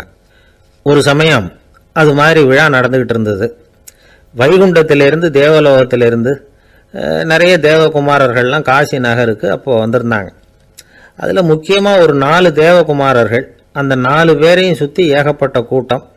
அப்படி என்ன விசேஷம் அவங்கக்கிட்ட அப்படின்னா, மற்றவங்களை விட அவங்க முகம் அழகாக இருந்ததா அப்படி பார்த்தா அப்படியும் இல்லை. அவங்க அணிஞ்சிருந்த மலர் மாலைகள் தான் அதுக்கு காரணமாக. அந்த மலர்கள்லேருந்து அப்படி ஒரு அபூர்வமான நறுமணம். இதுக்கு முன்னாடி இப்படி ஒரு நறுமணத்தை அந்த ஊர் ஜனங்க அனுபவிச்சதே இல்லை. அதுதான் அந்த 4 பேரையும் சுற்றி கூட்டம். எல்லாரும் கேள்வி கேட்க ஆரம்பித்தாங்க. உடனே அந்த 4 தேவகுமாரர்களும் எல்லாருக்கும் தெரியும்படியாக வானத்தில் எழும்பி கொஞ்சம் உயரமாக நின்றுக்கிட்டாங்க. கீழே நின்றுக்கிட்டு இருந்த அரசன்லேருந்து ஆண்டி வரைக்கும் ஒருத்தர் பாக்கி இல்லாமல் ஒரே குரலில் எல்லாரும் அவங்கள பார்த்து, எங்களுக்கும் இது மாதிரி மாலையை போட்டுக்கணும்னு ஆசையாக இருக்குது, அதுக்கு நீங்கள் தான் அருள் பண்ணணும் அப்படின்னு கேட்டுக்கிட்டாங்க. மாலை போட்டுக்கிறதுனா எல்லாருக்கும் ஆசையாக தானே இருக்கும். அந்த 4 தேவகுமாரர்களில் ஒருத்தர் புத்தர் பிரான். அவர் சொன்னார், பூலோகவாசிகளே, நான் சொல்கிறத கொஞ்சம் பொறுமையாக கேளுங்க. கக்காரு அப்படிங்கிற கற்பக விருஷத்தின் மலர்களால் தொடுக்கப்பட்டது இந்த மாலை. இதுக்கு நிறைய சக்தி உண்டு. எந்த காலமும் இது வாடாது, வாசனையும் குறையாது. ஆனால் இதை அணிந்து கொள்றதுக்கு சில தகுதிகள் தேவை அப்படின்னார். என்ன தகுதி அது சொல்லுங்களேன் அப்படின்னு ஏக காலத்தில் எல்லாரும் சத்தம் போட்டாங்க. தீய இயல்புகள் உள்ளவங்க, இழிந்த சிந்தனை, இழிந்த செயல் உள்ளவங்க இந்த மாலையை அணிய முடியாது அப்படின்னார். அவ்வளோதான். கூட்டத்தில் சத்தம் போட்டவங்கள்லாம் மெதுவாக அப்படி அடங்க ஆரம்பிச்சிட்டாங்க. இன்னொரு தேவகுமாரன் சொன்னார், அடுத்தவங்க பொருளை அபகரிக்காதவன், அடுத்தவங்களுக்கு கெடுதல் பண்ணக்கூடிய பொய் பேசாதவன், பேராசையினால் கெட்ட வழியில் பொருள் ஈட்ட நினைக்காதவன் இந்த மாலையை போட்டுக்கலாம் அப்படின்னார். கூட்டத்திலிருந்து யாரும் முன்னுக்கு வரல. ஒரே ஒரு ராஜகுரு மட்டும் கொஞ்சம் முன்னாடி வந்தார். பெரியவர், படித்தவர். அவர், எனக்கு தகுதி இருக்குது அந்த மாலையை போட்டுக்கிறதுக்கு அப்படின்னார். வேற ஒன்றும் இல்லை, பொய் சொல்லியாவது அந்த மாலையை வாங்கிக்குவோமே அப்படின்னு முடிவு பண்ணிட்டார் அவர். அவ்வளோதான், மாலையை வாங்கிட்டார். அடுத்த தேவகுமாரன் பேசினார். யாருக்கு திடமான அறிவும் மனமும் இருக்குதோ, யாருக்கு நல்ல காரியங்களில் அசையாத ஈடுபாடு இருக்குதோ, நல்ல அரிய பொருள்களை தனியாக தான் மட்டும் அனுபவிக்க விரும்பாதவர் யாரோ அவர் முன்னாடி வந்து இந்த மாலையை வாங்கிக்கலாம் அப்படின்னார். அந்த தகுதியும் எனக்கு இருக்குன்னார் ராஜகுரு. மாலையை வாங்கி போட்டுக்கிட்டார். இன்னொரு ராஜகுமாரன் பேச ஆரம்பித்தார். அறநெறியில் செல்வம் சேர்க்கணும், ஆடம்பர பொருள்களுக்கு அடிமையாகக்கூடாது, வெற்றி அடைஞ்சாலும் கர்வம் வரக்கூடாது, அப்படிப்பட்டவங்க இந்த மாலையை போட்டுக்கலாம்னார். துணிஞ்சு போய் சொல்லி அதையும் வாங்கி கழுத்தில் போட்டுக்கிட்டார் இந்த ராஜகுரு. இன்னொரு ராஜகுமாரன் சொன்னார், சான்றோர்களை நிந்திக்காதவங்க, புறம் பேசாதவங்க இந்த மாலையை போட்டுக்கலாம்னார். அதையும் வாங்கி போட்டுக்கிட்டார். திருவிழா முடிஞ்சுது, எல்லாரும் திரும்பி போயிட்டாங்க. மறுநாள் ராஜகுரு 4 மாலைகளையும் போட்டுக்கிட்டு ராஜசபைக்கு வரார். வந்தவர் ரொம்ப அவஸ்தையோடு வர்றார். மாலையெல்லாம் வாடி போயிட்டுது, வாசனை எதுவும் கிடையாது. அது மட்டும் இல்லை, அவருக்கு கடுமையான தலைவலி வேற வந்துட்டுது. துடிச்சு போயிட்டார். மாலையை கழட்டவும் முடியல. ஜனங்கள்லாம் அவரை பார்த்து சிரிக்க ஆரம்பிச்சிட்டாங்க. என்னத்துக்கு ஆசைப்படணும், ஏன் இப்படி கஷ்டப்படணும் அப்படின்னு. ராஜா பார்த்தார். மறுபடியும் விழாவுக்கு ஏற்பாடு பண்ணினார். தேவகுமாரர்கள்லாம் வந்தாங்க. ராஜகுரு வந்தார். மக்கள் முன்னிலையில் அவங்க காலில் விழுந்தார், மன்னிப்பு கேட்டுக்கிட்டார். இந்த மாலையை போட்டுக்கிற தகுதி எனக்கு இல்லை. தகுதி இல்லாத ஒருத்தன் தகாத தகுதியை பொய் மூலம் பெறணும்னு ஆசைப்படுறாங்களே, அவங்களுக்கெல்லாம் என்னுடைய தண்டனை ஒரு எச்சரிக்கையாக இருக்கட்டும்னார். அதுக்கப்புறம் தேவகுமாரர்கள் அவர் கழுத்தில் இருக்கிற மாலையை கழட்டினாங்களாம். அந்த மாலைகளும் பழையபடி மனம் கொடுக்க ஆரம்பிச்சுட்டு தான். இதுலேருந்து நாம் தெரிஞ்சுக்க வேண்டியது என்னென்னா, நமக்கு தகுதி இல்லாத ஒரு கௌரவம் நம்மக்கிட்ட தானாக வந்தால் கூட அதை வந்து தவிர்த்து விடுறது தான் நல்லது. அதுதான் புத்திசாலித்தனம். ஒருத்தர் வந்தார். சார், எங்கள் இலக்கிய மன்ற விழாவுக்கு நீங்கள் வந்து தலைமை தாங்கணும்னார். உடனே இவர் சொன்னார், பேச்சாளர், சார், இலக்கியத்தை பற்றி பேசுகிற தகுதி எனக்கு இல்லையே அப்படின்னார். உடனே அவர் கூப்பிட வந்தவர் சொன்னார், அந்த தகுதி உங்களுக்கு இல்லைங்கிறது எங்களுக்கும் தெரியும் சார், அதனால தான் உங்களை தலைமை தாங்க கூப்பிடுறேன் அப்படின்னார். அது சரி, தலைமைன்னா அதுக்கு இவர் என்னதான் அர்த்தம் பண்ணுறாருன்னு தெரியல. ஒரு பெரிய பியானோ கலைஞர் வியன்னாவில் இருந்தார்.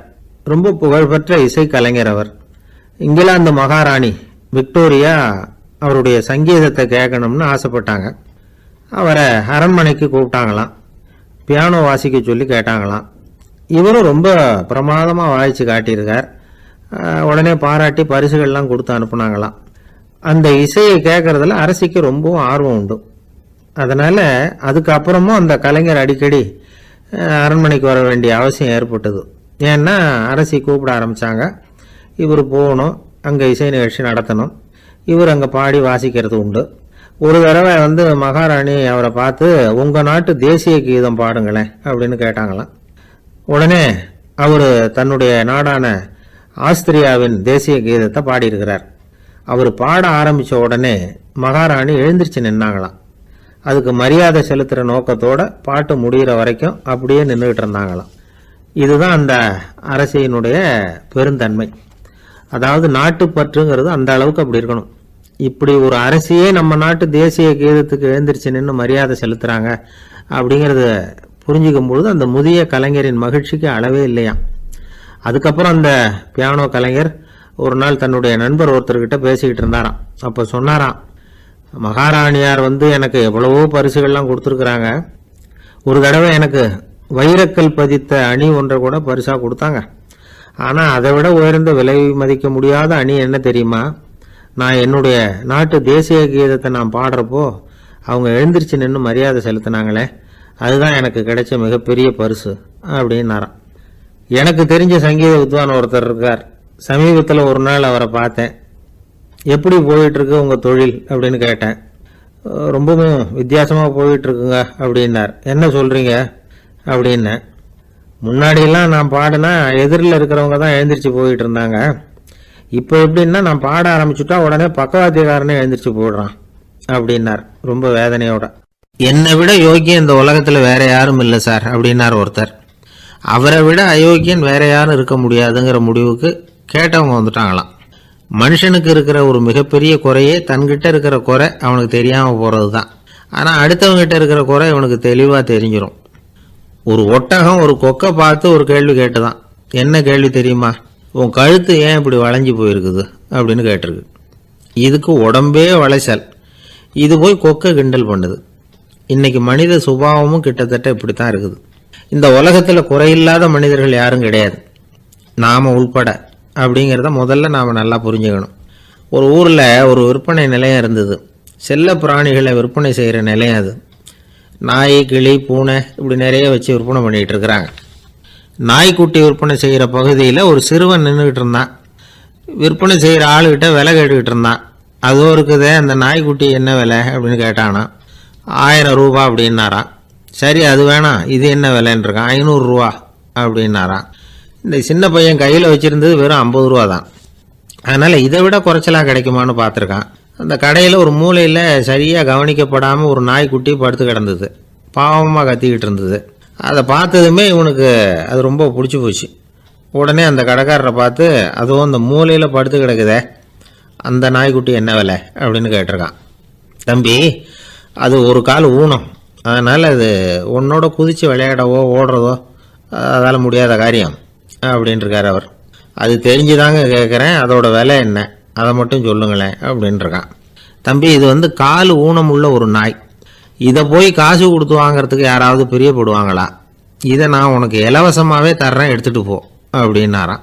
இதை கேட்டதும் அந்த சிறுவனுக்கு கோபம் வந்துட்டு தான். நீங்கள் ஒன்றும் சும்மா கொடுக்க வேணாம், இந்தாங்க 50 ரூபா, இதை வச்சுக்கிட்டு நாய்க்குட்டியை கொடுங்க அப்படின்ட்டுருக்கான். அவருக்கு ஒன்றும் புரியல, ஆச்சரியமாக இருந்தது.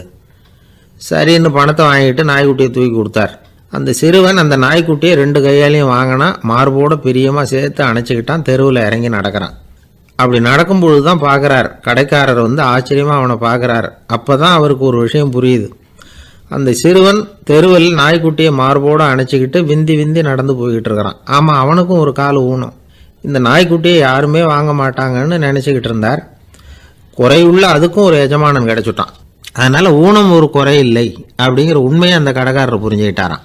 நம்மால் ஒருத்தர் கொஞ்சம் வயசானவர், எழுந்திரிச்சு சரியாக நடக்க முடியாது, சாய்வு நாற்காலியிலேயே எப்பவும் உட்காந்துருப்பார்.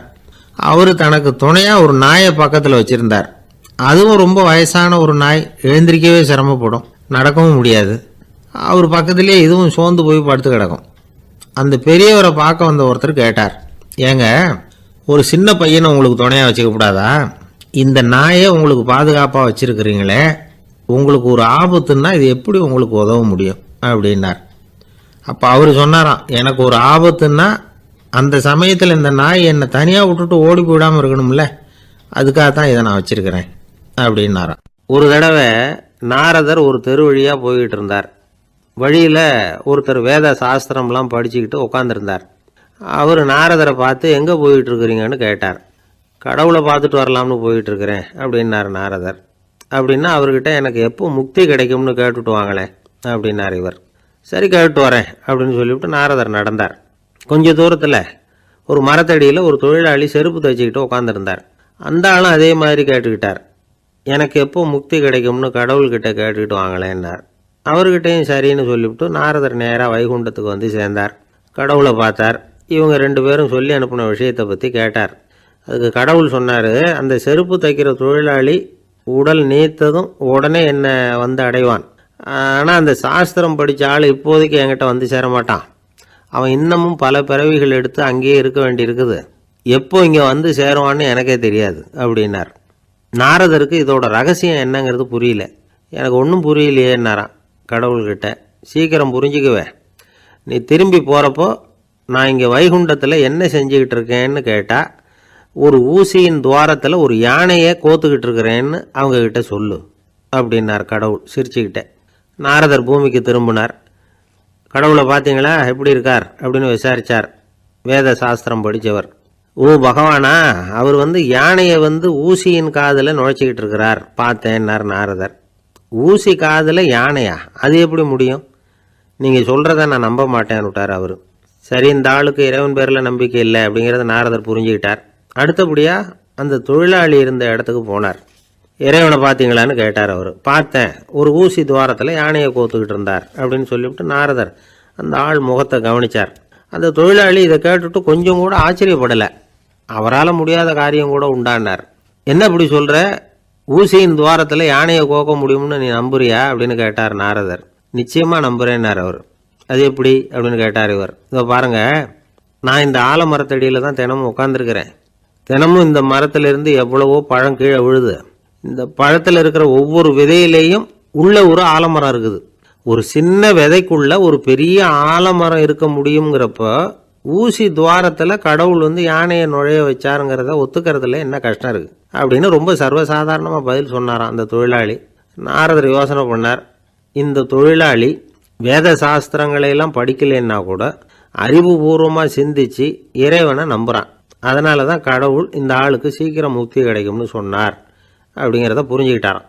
இந்த கதையில் வர்ற கடவுள், நாரதர், வைகுண்டம் இதெல்லாம் ஒரு பக்கம் இருக்கட்டும், ஒரு சின்ன விதைக்குள்ள ஒரு பெரிய ஆலமரம் தூங்கிக்கிட்டு இருக்கு அப்படிங்கிற உண்மை, அந்தரத்தில் 1000 கிரகங்கள் சுற்றிக்கிட்டு இருக்குங்கிற உண்மை, இதெல்லாம் நாம் பார்த்துக்கிட்டு தானே இருக்கிறோம். இந்த உண்மைகள் அதிசயமாக நமக்கு தெரியறதுனால அதை நம்பாமல் இருந்துட முடியாது. இயற்கையை பரிபூர்ணமாக நம்புங்கள், அந்த நம்பிக்கையே நம்ம வாழ்க்கைக்கு ஆதாரம் அப்படிங்கிறத விளக்கறதுக்காக தான் இந்த கதை. இந்த காலத்தில் நம்ம பிள்ளைங்களுக்கெல்லாம் இது மாதிரி நம்பிக்கை அதிகமாகவே இருக்குது. ஒரு நாள் ஒரு சின்ன பையன்கிட்ட கேட்டேன், ஏன்பா கடவுள் ஒரு பானைக்குள்ளே ஒரு யானையை நுழைய வச்சுட்டாருன்னு சொன்னால் அதை நீ நம்புவியா அப்படின்னு கேட்டோம். நம்புவேன் சார், அது ஒன்றும் பெரிய அதிசயம் இல்லைன்னா. எப்படிறான்னு கேட்டோம். எப்படின்னா அந்த பானை அந்த யானையை விட பெருசாக இருந்திருக்கும், அவ்வளவுதான் அப்படின்னு சொல்கிறான். ஒரு தீக்குச்சி தீப்பெட்டியை பார்த்து கேட்டுதான், நாம் 2 பேரும் தானே உரசிக்கிறோம், ஆனால் நான் மட்டும் தீப்பிடிச்சி எரிஞ்சு போகிறேன், நீ அப்படியே இருக்கிறியே அப்படின்னு தான். அதுக்கு தீப்பெட்டி சொல்லியிருக்குது, உனக்கு தலையில் கணம் இருக்குது அதனால் அழிஞ்சு போகிற அப்படின்னு தான். எப்படி இருக்கு பாருங்கள் இந்த பதில். தலையில் கணம் உள்ளவங்க யாருமே சரியாக இருக்க முடியாது. எவ்வளவு பெரியவங்களாக இருந்தாலும் சரி, ரொம்ப கஷ்டம்தான் அது. கர்வம்ங்கிறது கூடவே கூடாது. இதை விளக்கறதுக்கு மகான் ஒருத்தர் ஒரு சம்பவத்தை சொல்கிறார். அர்ஜுனன் தீர்த்த யாத்திரை பண்ணானா, அப்போது தென்னிந்தியாவுக்கு வந்திருக்கிறான். ராமேஸ்வரத்துக்கு போனப்போ அங்கே இலங்கைக்கு கல்லுலாம் அடுக்கி போடப்பட்டிருந்த பாலத்தை பார்த்தானா. ஒரு சின்ன குரங்கு அதுக்கு பக்கத்தில் விளையாடிக்கிட்டு இருந்திருக்கு. அதை பார்த்துட்டு அர்ஜுனன் சிரிச்சிருக்கான். ஏன் சிரிக்கிறேன்னு கேட்டிருக்கு அந்த குரங்கு. ராமன் மிகச்சிறந்த வில் வீரன், அப்படி இருக்கிறப்போ அவன் இலங்கைக்கு அம்புகளாலேயே ஒரு பாலம் கட்டியிருக்கலாம். அதை விட்டுட்டு போயும் உன்ன மாதிரி குரங்குகளை துணையாக வச்சுக்கிட்டு இப்படி ஒரு கருங்கல் பாலத்தை கட்டியிருக்கிறானே அப்படின்னு நானா. அம்புகளால் பாலம் கட்ட முடியுமா அப்படின்னு கேட்டுதான் குரங்கு. ஏன் முடியாது, என்னால் முடியுமேன்னு இருக்கான் அர்ஜுனன். அம்பால் பாலம் கட்டலாம், இருந்தாலும் என்ன மாதிரி குரங்குகள் ஏறி நடந்தா அது தாங்குமா? அதனால தான் ராமர் கருங்கல் பாலமே கட்டினார் அப்படின்றது குரங்கு சொல்லிச்சான். அப்படியே சொல்கிற, நான் வேணும்னா இப்போ அம்புகளாலேயே ஒரு பாலத்தை கட்டுறேன், நீ அது மேலே ஏறி நடந்து பார். பாலம் விழுந்துட்டுதுன்னா நான் தீ மூட்டி அதில் குதித்து உயிர் தியாகம் பண்ணி விட்றேன் அப்படின்னு நான் ரொம்ப கோபமாக. உடனே அந்த சின்ன குரங்கு பெரிய உருவம் எடுத்துட்டு தான் கையில் கதையோடு அர்ஜுனன் முன்னாடி நிற்கிறான் அனுமன். பார்த்தா, என்னுடைய தலைவர் ராமரையா இழிவாக பேசுகிற, நீ இப்போ பாலம் கட்டு, நான் என்னுடைய பலத்தை காட்டுறேன் அப்படின்னு அனுமன். அர்ஜுனன் தன்னுடைய காண்டிபத்தை எடுக்கிறான், சரமாரியா அம்புகளை விடுறான். அதெல்லாம் ஒன்றோட ஒன்று கோத்துக்கிட்டு அப்படியே பாலம் மாதிரி நிற்கிது. அர்ஜுனன் தலை நிமிர்ந்து நின்னான். அனுமன் உயர கிளம்பி அங்கேருந்து பாலத்தில் பொத்துன்னு இறங்கினான். பாலம் அப்படியே நொறுங்கி போச்சு தூள் தூளாக. என்ன அர்ஜுனா, இப்போ என்ன செய்ய போகிற அப்படின்னா ஏளனமா. அர்ஜுனன் தலையை தொங்க போட்டுக்கிட்டான். சொன்னபடி தீ மூட்டி அதில் குதிக்கிறதுக்காக 3 தடவை சுற்றி வந்தான். அப்போது கிருஷ்ணர் அங்கே வந்தார். என்ன அர்ஜுனா, என்ன நடக்குது, என்ன இது அப்படின்னு ஒன்றும் தெரியாத மாதிரி கேட்டார். அர்ஜுனன் வாயை திறக்கிறதுக்கு முன்னாடி அனுமன் வாயை திறந்தான், நடந்ததை சொன்னான். அர்ஜுனன் சவால் விட்டபடி உயிர் திறந்தே ஆகணும்னு அனுமன். கிருஷ்ணர் யோசனை பண்ணார். நல்லது, இந்த சவால் விட்டதுக்கும் நடந்ததுக்கும் யார் சாட்சி? ஒருத்தரை சாட்சியாக வச்சுக்கிட்டல்லவா நீங்கள் இந்த போட்டியை நடத்தியிருக்கணும் அப்படின்னார். அதனால் என்ன, இப்போ மறுபடியும் அந்த போட்டியை நடத்திவிட்டா போச்சு, என்னால் அந்த அம்பு பாலத்தை நொறுக்க முடியாதா அப்படின்னு அனுமன். சரி, இப்போ மறுபடியும் அது நடக்கட்டும்னார் கிருஷ்ணர். அர்ஜுனன் அம்பு பாலம் அமைச்சான். அனுமன் ஏறி குதிச்சான். பாலம் அசைஞ்சு கொடுக்கவே இல்லை, அவ்வளோ உறுதியாக இருக்குது. இப்போ அனுமன் தலையை குனிஞ்சிக்கிட்டான். அர்ஜுனன் நன்றியோடு நிமிர்ந்து பார்த்தான். கிருஷ்ணருடைய தோள்கள்லேயும் முதுகள்லேயும் ரத்தம். என்ன சுவாமி, என்ன நடந்ததுன்னு நான் பதறி போய், உன் அம்பு பாலத்தை நான் தான் முட்டு கொடுத்து தாங்கிக்கிட்டு இருந்தேன். அனுமன் குதிச்சப்போ என் மேலே ஏற்பட்ட காயங்கள் இவை.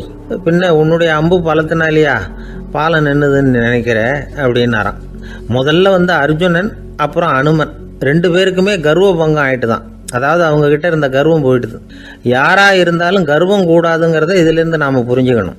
இந்த காலத்தில் நாமெல்லாம் எந்த விஷயத்துக்கெல்லாம் கர்வப்பட்டுருக்கோம் தெரியுமா? 2 பெண்கள் தங்களுடைய கணவன்மார்களை பற்றி ரொம்ப பெருமையாக பேசிக்கிட்டாங்களாம். அதில் ஒரு அம்மா சொல்லியிருக்கு, என் வீட்டுக்காரர்கிட்ட எந்த சப்ஜெக்ட் கொடுத்தாலும் சரி அந்த விஷயத்தை பற்றி அழகாக 1 மணி நேரம் பேசுவார் அப்படின்னாங்களாம். உடனே இன்னொரு அம்மா, அது என்ன பிரமாதம், என் வீட்டுக்காரருக்கு சப்ஜெக்டே தேவையில்லை, விஷயமே இல்லாமல் நாள் பூரா பேசிக்கிட்டு இருப்பார் அப்படின்னாங்களாம். ஒரு காடு, நல்ல மரம்லாம் செழிச்சு இருந்தது. அப்படிப்பட்ட காட்டில் ஒரு சாது இருந்தார். அவர் எப்படின்னா எப்பவும் ஒரு மரத்தடியில் உட்காந்துருப்பார். ஏன்னா அவருடைய இருப்பிடமே அதுதான். அவர் என்ன பண்ணுவார், 3 கல் வச்சுருந்தார். செங்கல் மாதிரி இருக்கும், ஆனால் அதை விட கொஞ்சம் பெருசாக இருக்கும். எதுக்கு அந்த 3 கல்லுன்னா அதுதான் அவருடைய படுக்கை. அதாவது தூங்குறப்ப ஒரு கல்லை தலைக்கு கீழே வச்சுக்குவார், இன்னொரு கல்லை இடுப்புக்கு கீழே வச்சுக்குவார், இன்னொரு கல்லை காலுக்கு கீழே வச்சுக்குவார். உடம்பை வந்து அப்படியே ஒரு தகட்டால் மூடிக்குவார், அப்படியே தூங்கி போடுவார். மழை பெய்யுதுன்னு வச்சுங்க, அவர் உடம்பு வந்து 3 கல் மேலே இருக்குதா, அதனால் தண்ணி வந்து அடியில் ஓடி போடும், உடம்பு நனையாது. மேலே தகடு இருக்கிறதுனால மழையும் உடம்புல படாது. அவர் தூக்கமும் கிடாது, நிம்மதியாக தூங்குவார். பகலில் அந்த 3 கல்லையும் ஒரு சேர ஒரு அடுப்பு மாதிரி வச்சு அது மேலே உட்காந்துக்குவார். அதனால் பாம்பு பூச்சி எதுவும் அவரை வந்து தொந்தரவு பண்ணுறதில்ல, அது பாட்டுக்கு நடந்து போயிடும். அவர் பாட்டுக்கு நிம்மதியாக இருப்பார். யாராவது எதையாவது கொண்டுகிட்டு வந்து கொடுத்தா அதை வாங்கி சாப்பிடுவார், அவ்வளவுதான். ஒரு நாள் அந்த நாட்டு அரசன் காட்டுக்கு வேட்டையாட வந்தான். அந்த வழியாக வந்தப்போ இந்த சாது படுத்துருக்கிறத பார்த்தான், பரிதாபப்பட்டான். ஐயோ பாவம், இவர் இப்படி இந்த கல் மேலே உடம்பை வச்சுக்கிட்டு தூங்குறாரு, என்ன பாடுபடுவார், இவரை நாம் வந்து அரண்மனைக்கு அழைச்சிட்டு போய் சுகமாக நிம்மதியாக இருக்கிறதுக்கு வழி செஞ்சு கொடுப்போம், அது ரொம்ப நல்லாயிருக்கும் அப்படின்னு நினச்சான். அப்படி நினச்சிக்கிட்டே அரண்மனைக்கு வந்துட்டான். அதுக்கப்புறம் ஒரு பல்லக்கையும் 2 சேவகர்களையும் காட்டுக்கு அனுப்பி அந்த சாதுவை மெதுவாக இங்கே அழைச்சிட்டு வந்துடுங்க அப்படின்னு சொல்லி அனுப்பி வச்சான். இவங்க போய் அவர்கிட்ட விவரத்தை சொன்னாங்க. எனக்கு என்னத்துக்கு அரண்மனை வாசம் அப்படின்னார். இருந்தாலும் மன்னர் உத்தரவு, நீங்கள் அவசியம் வரணும் அப்படின்னாங்க இவங்க. சரின்னு சொல்லிவிட்டு வேறு வழி இல்லாமல் புறப்பட்டார். புறப்படும் பொழுது என்ன பண்ணாருன்னா, மறக்காமல் அந்த 3 கல் ஒரு தகடு அதையும் எடுத்து பல்லக்கில் வச்சுக்கிட்டார். என்னத்துக்கு இதையெல்லாம் எடுத்து வைக்கிறாரு அப்படின்னு சொல்லி அவங்க யோசனை பண்ணாங்க. இருந்தாலும் அதை பற்றி ஒன்றும் கேட்கல. பேசாமல் அவரை அழைச்சிட்டு போய் அரண்மனையில் விட்டுட்டாங்க. அரசன் ஓடி வந்தான், வரவேற்றான், அறுசுவை உணவு படைத்தான். அவர் படுக்கிறதுக்கு தங்க கட்டில், பட்டு மெத்தை, இப்படி எல்லாம் ஏற்பாடு பண்ணி வச்சான். இங்கே படுத்து ஓய்வு எடுத்துங்க அப்படின்னு சொல்லிவிட்டு அவன் பாட்டு போயிட்டான். மறுநாள் காலையில் வந்து பார்க்குறான், சாது படுத்துருக்கிறார். எப்படி தெரியுமா, அந்த பட்டு மெத்தை மேலே 3 கல்லையும் வச்சு வழக்கம் போலவே அது மேலே படுத்துருக்கிறார். அதுக்கு மேலே தகடு. அரசன் பார்த்துட்டு அதிர்ச்சி ஆகிட்டான். என்ன சுவாமி இப்படி அப்படின்னா, சாது சொன்னார், எனக்கு வந்து தேவையும் இல்லை குறையும் இல்லை, எல்லா இடத்துலையும் எனக்கு ஒரே மகிழ்ச்சி தான் அப்படின்னார். மகிழ்ச்சிங்கிறது தங்க கட்டிலேயோ பட்டு மெத்தையிலேயோ இல்லை, அது வந்து மனசில் இருக்கிற ஒரு விஷயம். உண்மையான மகிழ்ச்சிக்கு வழி வந்து மனப்பக்குவம் அப்படிங்கிறது அந்த அரசனுக்கு புரிஞ்சுதான். இந்த காலத்தில் ஒரு சாமியார், அவரை தேடி ஒரு சீடன் வந்தான். என்னாச்சு தெரியுமா, சுவாமி எனக்கு நிம்மதி வேணும்